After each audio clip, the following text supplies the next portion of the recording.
So I've said before that I find Ares a little bit disappointing when it comes to single target tank busting. One of the big reasons I feel that way is because the normal charge skill is kind of a huge gamble by itself. It's a skill that's very much reliant on you landing a critical hit for it to do a lot of its damage.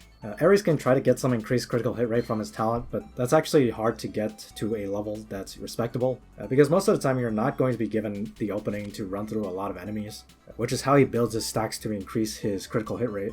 This is why I feel like Ares is still best used as an AoE follow-up character. Now even with AoE it can be a gamble because, again, his crit rate is still kind of shaky. But obviously with AoEs, especially physical AoEs, you're going to be hitting squishy units.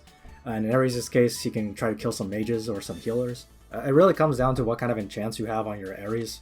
If you have some kind of crazy attack enchant, and your opponent doesn't have huge HP well enchants or something, then of course you have a much better chance of just running in Ares and killing somebody.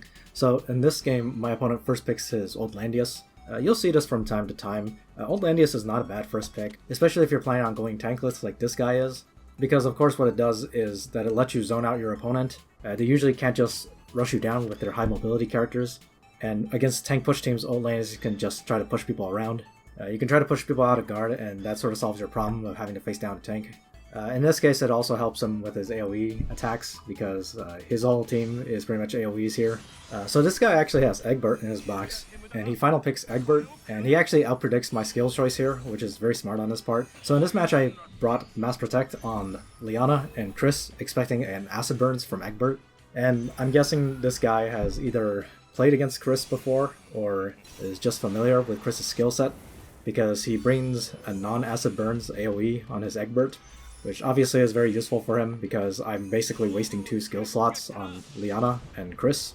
Now I do have fixed immunity on a couple of my characters, so that kind of reduces the effectiveness of Egbert against me. So overall, the biggest threat is probably still Ares, although Bozol is around and Bozo can always RNG the shit out of any fight. So this right here, Layden trying to pull in the construct, is really disappointing. This is definitely one of the crappier things about Redeemers. If Layden had brought a different soldier, he probably would have killed that construct. I am using a Thorns Layden with a Blood Pact, so obviously my Layden's attack stat is far below what it can probably be maxed out at. But I do feel the extra HP is usually more helpful than trying to stack a bunch of defense and magic defense on Layden. So now we're just going to trade some blows for a while. I don't think there's really a whole lot to say here. You just cast some AoEs, I try to heal back up, and then repeat over and over. So I'll just go ahead and spoil this for you. If the title didn't already show this, he's going to dive in with Ares and hit me really, really hard. And basically the entire match is determined by Ares alone. Now one of the problems leading up to that was that I got a little bit too greedy and assumed I would be able to survive an Ares attack at a certain amount of HP. I kind of assumed I was safe at like, above 80% HP or so. But in this case it of course didn't help. There are a couple factors here. First, I think he's probably wearing a Judge Talisman on his Ares, which is something that's kind of hard to tell beforehand unless you're just really, really good at reading stats. The other thing is that he manages to crit every single character that matters, even though Landius is around. Like I said, Ares' crit rate is only like 60-70% even after he runs through 2 or 3 enemies, and that's likely being a bit generous.